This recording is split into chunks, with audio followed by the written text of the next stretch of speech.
Dedicated కమిషన్కి United పూలే ఫ్రంట్తో ఒక memorandum ఇచ్చాం. మీకు తెలుసు, యునైటెడ్ పూలే ఫ్రంట్ అనేది కవితమ్మ గారి సలహాతో సపోర్ట్తో ఈ రాష్ట్రంలో ఒక ఆర్గనైజేషన్ ప్రారంభించి అన్ని జిల్లాల్లో రౌండ్ టేబుల్ సమావేశం చేసి ఆ జిల్లాల్లో ఉన్న కుల పెద్దలందరినీ కూడా పిలిచి వాళ్ళ అభిప్రాయాలను కూడా తీసుకొని ఆ అభిప్రాయాలన్నీ అలా క్రోడీకరించి డెడికేషన్ కమిషన్కి ఒక మెమోరాండంగా ఇచ్చాం. మేము అడిగేదల్లా స్పెషల్గా ఏంటంటే, ఈ కులాల వారిగా జనాభా సంఖ్య లేకపోవడం వల్ల అన్యాయం జరుగుతూ ఉంది. 85 కులాలకు ఈరోజు కూడా ఒక వార్డు మెంబరు కూడా గెలవని కులాలు ఇప్పటికీ మిగిలి ఉన్నాయి. ఒక న్యాయ బ్రాహ్మణ కార్పొరేషన్కు ఉమ్మడి రాష్ట్రం నుంచి ఇప్పటిదాకా ఒక్క టౌన్కు తప్ప చైర్మన్ లేడు. దక్షిణ భారతదేశంలోనే రజక ఎమ్మెల్యేలు ఒక్కడి తప్ప ఎవరు లేరు.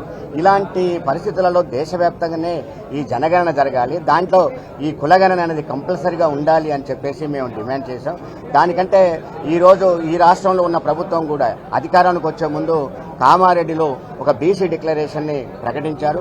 ఆ బీసీ డిక్లరేషన్కి ఏముందాయా అంటే, ఇంటి వెనక బంగారం ఇంటి ముందు బంగారం, మా ఇంట్లో అమ్మాయికి మాత్రం చెగి లేదని చెప్పేసి చెప్పిన పరిస్థితి కనపడతా ఉన్నది. దాంట్లో చెప్పింది సంవత్సరానికి 20,000 కోట్ల రూపాయలు, 5 సంవత్సరాల్లో 1,00,000 కోట్ల రూపాయలు బడ్జెట్లో పెడతామని 8,000 కోట్ల రూపాయలు అన్ని కలిపి పెట్టిన పరిస్థితి కనపడతా ఉన్నది.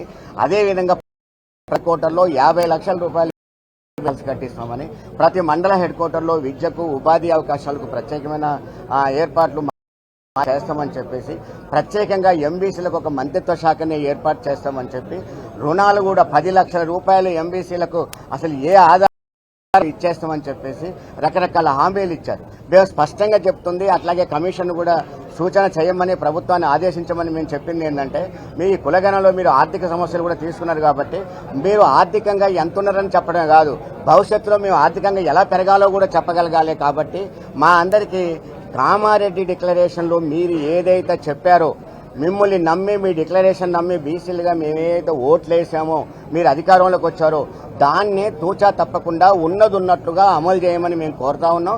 ఆ అమలు చేయమని, ఆ విధంగా సూచన చేయమని కూడా మేము చెప్తున్నాం.